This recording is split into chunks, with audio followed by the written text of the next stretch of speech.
Hi, yes, I'm Mike Wright. I'm the chair of the Safety Culture Working Group. We've had another busy year. Every time we have a meeting, every quarter, we have an invited speaker. So last year we had 4 webinars with 4 invited speakers.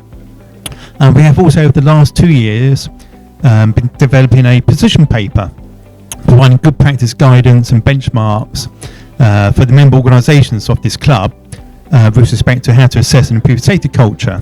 And we've now published that paper, which I'm presenting tomorrow, and we really hope that every member of the club is able to download it, read it, take it back to their organisations. In the next year we've got another project where we're going to be doing a desktop study looking into whether there are any trends in the role of safety culture in incidents, and where can we see evidence of whether the work done over the last 40 years or so in safety culture, has it worked? What benefit has it had? So watch the space. Thank you very much.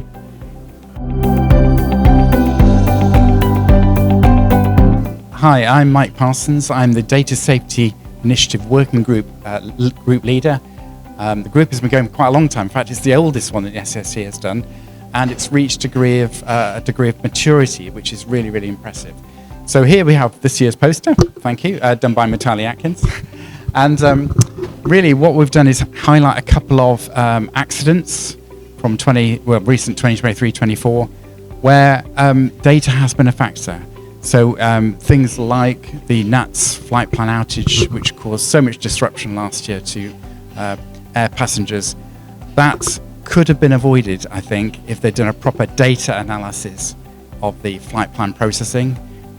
So that's definitely data related. And of course the Post Office Horizon really had some data elements to it, because those poor sub-postmasters were put in a terrible situation because they could not prove that the data they were being fed with was actually incorrect. They had no way of establishing that the false accounting that they were being accused of wasn't their problem. So both of those accidents are really relevant.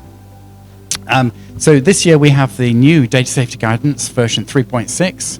We've made various additions, changes to it. It's really worth downloading from the SCSC website. And we've got this new thing about AI. So of course data is the driving force of AI. All AI models now are trained on huge amounts of data. And so if that data is incorrect, or it's wrong or biased in some way, or it's got stuff missing, you are going to get errors in the AI reasoning that comes out. So data is actually the lifeblood of AI. So there's a lot going on with data safety. Fantastic topic. Do come and join the group. Thank you.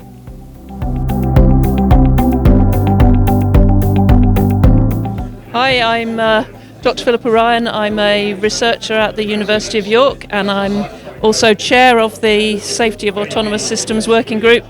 Our biggest output is the guidance document we've produced for autonomous systems, very much focusing on the machine learning aspects as being new and novel. Our standard is objective based. We try not to be too specific about how you needed to do things, but gave you guidance on what you needed to do in order to be able to demonstrate a level of acceptable safety for your autonomous system. Hi, I'm Nick Tudor. I'm one of the original founders of this group alongside Philippa. And yeah, we've done now 4 versions of this document, and it's increased in its scope, increased in its coverage of what we've done.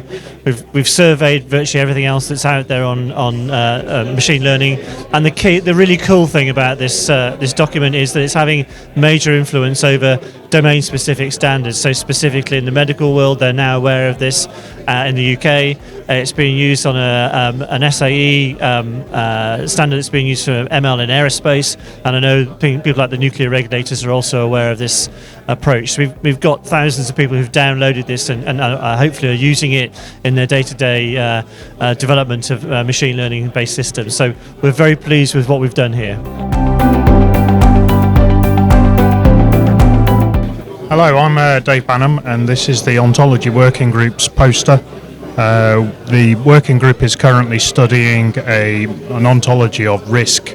The idea is to try and unify a set of terminology that will work across multiple domains, including safety and security. The idea of the ontology is to have something that can be instantiated into something a particular domain application, and in doing that we provide the consistency of the relationships in that model and allow both causality models to be studied and the risks understood inside of those models. My name's Kevin King from BAE Systems. I'm also the chair of the Service Assurance Working Group in the Safety-Critical Systems Club. We're standing here with our poster for SSS'24. What is the Service Assurance Working Group? We've been around since 2017 and we are a group of like-minded people who are concerned about how we assure services. There's a range of examples of services here on the poster, be that from the defence industry that I work in, through more of civil marine, the railway sector, highways, aviation, and then there's a number of more generic services over here, healthcare and location and plant services. The guidance that we've been developing over a number of years, just been issued as version 4. That's available on the SCSC website if you look for service assurance guidance version 4.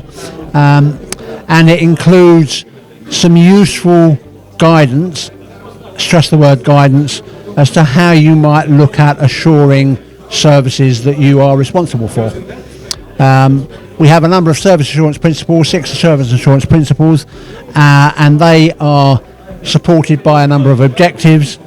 We also have the concept of service characteristics, so you can break a service down into characteristics. And there are other aspects here around the level of risk that a service presents and the level of assurance that you need to apply to your service. So if you want more information, my details are on the poster here. It's kevin.king@scsc.uk. So hi, I'm Stephen Bull and I lead the Security Informed Safety Working Group for the Safety-Critical Systems Club.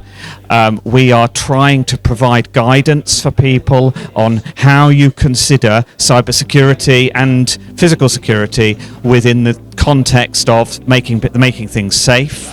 And we are looking at producing guidance on that, both in terms of a framework for thinking about the problem and also in terms of guidance for actually doing risk assessment.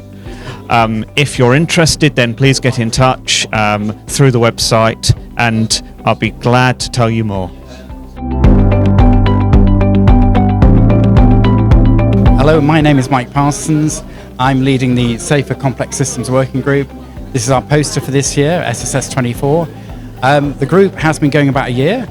We've had some really interesting meetings and some great talks actually at the meetings. So we've had talks about things like FRAM, we've had talks about STAMP STBA, and the idea is to try and formulate what it means to be, what is a complex system. We've got a little diagram here. It shows some of the things that might be relevant. So emergent properties is the one that normally comes up, but actually the size of a system, the number of interfaces, the number of players in a system is all relevant. So a complex system for me can be a normal system, but something it's just impossible to understand in one go. So complex systems have many attributes. We talk about interaction of parts. We talk about the way in which parts can cause risks. And with complex systems, we tend to end up with very different and very complicated risks. So the risk types, you might end up with things like black swans, you might end up with perfect storms, you might end up with lots of different risk types. Because the system is so complicated, you don't know what's going to happen. And the other thing we're trying to do is to learn from other incidents which have complexity issues. So I highlighted one here just from the NATS outage last year, and that caused so much disruption. And we also look at things like the COVID inquiry, where the government response to the COVID virus was so complex and disorganized that nobody knew what was going on. So I think that's another example of a good complex system. So that's what we're doing.